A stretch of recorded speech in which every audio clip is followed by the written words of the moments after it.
대학을 입학하는데 반영이 됩니다. 대부분의 아이들은 이미 본인들이 희망하는 진로를 크리티컬 페리오드 하이포테시스라고 결정적 시기, 언어가 팍 늘어납니다. 안녕하세요. 뉴질랜드 28년차, 조기유학 20년차, 참TV의 참여아빠입니다. 반갑습니다. 네. 오늘의 주제는 조기유학을 보내는 가장 적기가 언제인가 라는 것에 대한 제 생각을 드리는 것입니다. 일단 세 가지 정도의 내용을 가지고 그 답을 드리려고 하는데요. 우선 제 결론을 먼저 말씀을 드리겠습니다. 가능하다면 중학교 1학년 정도가 가장 좋은 시기라고 생각을 하고요. 아무리 늦어도 중학교 3학년에는 시작을 해야 된다. 물론 제가 현재 관리하고 있는 친구들 중에서도 고등학교 2학년 때 와서 준비를 해서 희망한 대학에 진학을 하는 학생들도 다수의 학생들이 있습니다. 근데 많이 힘들죠. 그래서 이제 가장 적게 중학교 1학년에서 중학교 3학년이라고 말씀을 드린 건데, 가장 첫 번째는 해당 국가의 교육 시스템을 먼저 알아보셔야 됩니다. 그냥 머릿속으로만 고민하고 계시면 답이 안 나옵니다. 근데 만약에 저는 뉴질랜드를 기준으로 말씀을 드릴 거지만, 예를 들어서 영국에 보낼 거다. 그럼 영국의 교육 시스템을 보셔야 됩니다. 보시면 이때는 보내야 되겠구나 라는 이제 아이디어를 얻으실 수 있는데, 뉴질랜드 같은 경우에는 Year 12, 고등학교 2학년이죠. 고등학교 2학년 성적이 대학을 입학하는데 반영이 됩니다. 뉴질랜드는 고등학교 1학년까지는 Year 11인데요. 1학년까지는 조금 더 넓은 범위에서의 공부를 하고요. Year 10, Year 9 이렇게 어려서부터 훗날 사회에 나갔을 때 어떤 일을 할 것인가에 대해서 끊임없이 그것을 서칭하는 그런 작업들을 해옵니다. 그래서 Year 11이 되면, 고등학교 1학년이 되면 대부분의 아이들은 이미 본인들이 희망하는 진로를 결정해 놓은 상태에 있습니다. 그래서 Year 12가 되면 그 대학을 가서 전공할 과목들로 딱 압축해서 공부를 하게 됩니다.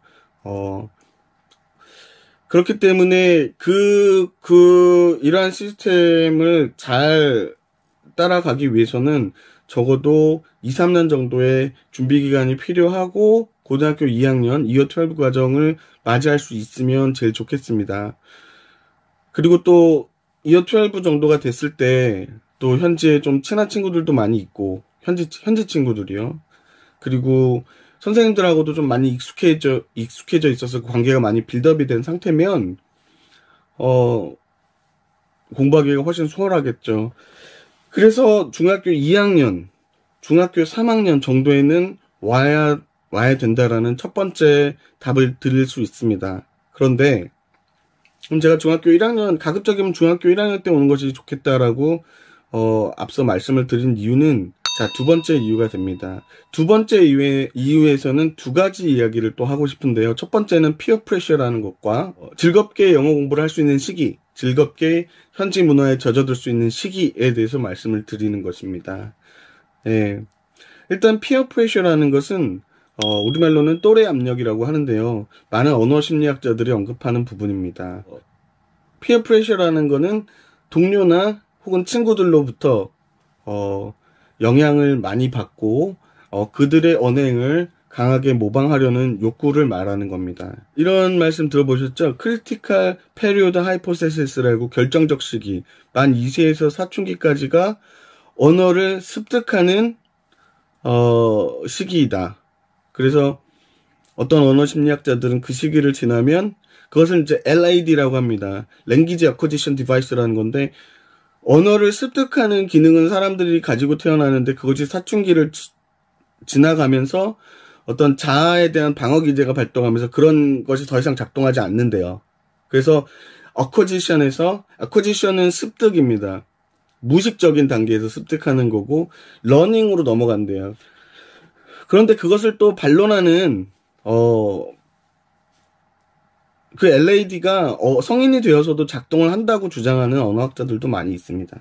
결정적 시기에 대해서 저는 일부는 동의하고 일부는 동의하지 않습니다. 저는 어른이 돼서도 LAD가 작동을 한다고 생각하는 사람이고, 예를 들면 비정상회담 보시면 타일러 라쉬라고 미국에서 오신 분 되게 유명하신 분 있죠. 말 정말 잘하잖아요, 한국말. 대학교 때부터 한국말을 공부했다고 하세요. 그런데 한국 사람들이 듣기에도 정말 고급 국어도 고급 어휘를 사용하면서 이분 또한 적어도 5, 6개 국어 이상을 사용하는 사람이라고 합니다. 아무튼 자, 근데 피어 프레셔를 보면은 제가 20년 동안 아이들을 관찰하면서 관리를 해왔는데 중학교 3학년 정도만 돼도 현지 아이들과 우리 아이들이 교제가 원활히 일어나지 않습니다. 사춘기를 넘어가면서부터 그 방어 기제가 발생을 해요. 디펜시브 메커니즘이라고 하는데 내가 익숙한 것에 더 집착을 하게 되고 나와 익숙하지 않은 것에 대해서는 조금 거부하는 그런 것이 특히나 성장기에는 그런 것이 더 강하게 작동을 해서 중학교 3학년, 고등학생 이렇게 온 아이들 보면은 현재 친구들과 원활히 교제하는 모습을 찾아보기가 좀 어렵습니다. 초등학생들은 금방 현지 친구들하고 막 섞이죠. 그것은 현지의 아이들 또한 같이 똑같이 어리기 때문에 서로 막 이렇게 원활히 교제가 일어납니다. 근데 적어도 중학교 1학년 정도의 학생들을 제가 봤을 때 아직 초등학생 티를 벗어나지 못한 중학교 1학년 정도의 학생들 또한 제 경험으로는 친구들과 교제를 막 원활히 하는 것을 볼 수 있습니다. 그래서 현지 친구들을 많이 교제를 할 수 있으면 거기서 피어 프레셔라는 것이 발동하기 시작하면서 언어가 팍 늘어납니다. 언어뿐만 아니라 현지 문화나 현지 어떤 사고방식이나 이런 것들을 빠르게 흡수하면서 현지인화 되어 간다고 말씀을 드릴까요? 또 하나는 즐겁게 영어도 배우고 현지 문화에 익숙해져 가기 위해서 중학교 1학년 때쯤 오는 것이 좋겠다고 말씀을 드리고 싶은데 우리가 주변을 보다 보면 7개 국어, 8개 국어를 말하는 사람들을 볼 때가 있습니다. 폴리글롯이라고 하는데요. 이 폴리글롯들 중에 그 한 사람의 이야기입니다. 주변에서 나는 살면서 한 가지 언어를 익히는 것도 시간이 이렇게 오래 걸리고 힘이 드는데 당신은 어떻게 그렇게 7, 8개 국어를 할 수 있는 사람이 되었습니까? 라고 질문을 받았을 때 어떤 특별한 뾰족한 답을 해줄 수 없었다고 합니다. 그 이유는 당사자도 본인도 그냥 평범하게 영어 공부를 혹은 다른 외국어를 공부를 했기 때문에 어떤 뾰족한 비결이라는 것이 없었다는 거죠. 그래서 스스로도 궁금해지기 시작했습니다. 왜 나는 7, 8개 국어를 이렇게 할 수 있는 사람이 됐을까? 다른 사람들은 그렇지 않은 사람들이 대다수인데. 그래서 이 사람이 전 세계에 있는 폴리글롯들한테 연락을 해서 어떤 모임을 만듭니다. 언어가 7, 8개 국어 가능하니까 많은 사람들한테 연락을 쉽게 취할 수 있었겠죠. 그래서 이 모인 폴리글롯들이 그런 주제를 가지고 이야기를 나누게 됐는데 처음에는 그 답을 알 수가 없었습니다. 왜냐하면 그들에게 공통점을 발견할 수가 없었어요. 외국어를 공부하는 방식이 제각기기도 하고 대부분 그냥 평범한 방법이었고 특별한 해답을 찾지 못했답니다. 시간이 흘러서 마지막에 이들이 내린 결론은 바로 이것이었습니다. 공통점을 한 가지 찾아보니까 외국어를 익히는 것이 너무 즐거운 사람들이었어요. 그 외국어를 익혀서 자신들이 그 언어를 구사하는 것이 너무너무 보람된 일이었다는 거. 즐겁게 영어를 공부했다는 거죠. 우리 아이들, 한국에서 영어 공부를 하는 아이들, 동기부여가 없습니다. 그냥 시험을 보기 위해서 공부를 해야 되는 것이 영어인 것이죠. 그런데 제가 앞서 말씀드린 대로 피어 프레셔라는 게 발동이 되면 우리 아이들은 적어도 즐겁게 행복하게 어떤 매우 긍정적인 동기부여를 가지고 영어 공부를 할 수 있다는 거죠. 그런 이유로 중학교 1학년 때 와서 언어를 익히는 아이들이 아무리 더 오래 있었어도 늦은 나이에 온 학생들보다 훨씬 더 효과적으로 훨씬 더 쉽게 언어도 익히고 현지 생활을 하는 것을 저는 20년간 많이 보아왔습니다. 세 번째로는 홈스테이 생활입니다. 우리 아이들이 어려서 온 아이들이 훨씬 더 생활도 빨리 적응을 하고, 우리 한국 가정 문화와 뉴질랜드 가정 문화가 사고방식이나 생활방식이나 모든 것이 너무나 차이가 납니다.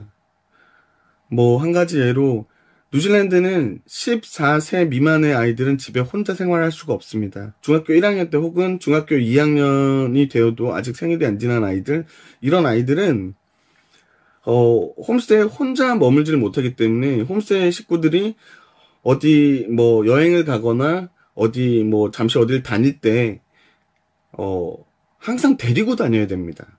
반수 이상의 아이들이 이것을 좀 피곤하게 느끼는 경우가 많이 있어요. 그래서 빨리 14세 이상이 됐으면 좋겠다라고 말하는 아이들이 있는데, 왜냐면 집에서 혼자 그냥 뭉개면서 본인들이 하고 싶은 게 있었단 말이에요. 근데 끌려가려니까 그것이 너무 스트레스로 다가오는 아이들도 있지만, 또 반면에 부모님들이 보실 때는 안전하고, 그리고 또 아이들이 원하진 않더라도 끌려다니면서 많은 경험을 하게 되기 때문에 그것이 아이들이 빨리 현지에 적응하는 데 도움이 되기도 합니다.